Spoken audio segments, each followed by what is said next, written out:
എല്ലാ മച്ചന്മാർക്കും JP നെറ്റ്വർക്കിൻ്റെ പുതിയൊരു വീഡിയോയിലേക്ക് ഒരിക്കൽ കൂടി സ്വാഗതം.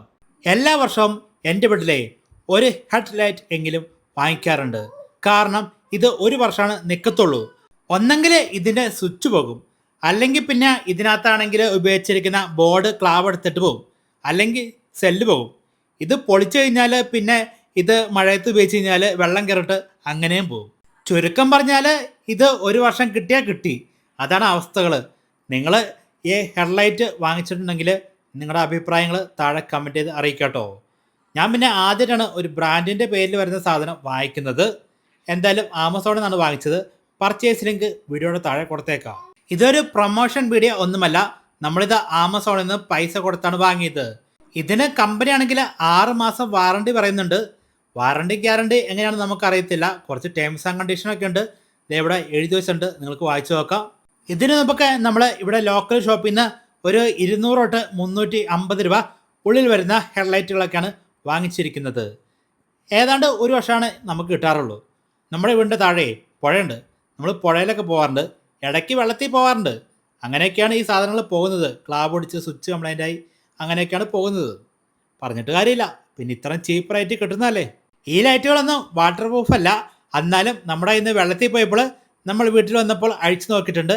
അങ്ങനെ കാര്യമായിട്ട് വെള്ളമൊന്നും കയറിയിട്ടില്ല. അതിലേക്ക് ചെറുതായിട്ട് വെള്ളത്തിൻ്റെ തുള്ളി പോലെ കാണാം. ഈ ലൈറ്റ് എനിക്ക് വളരെയധികം ഇഷ്ടപ്പെട്ടു.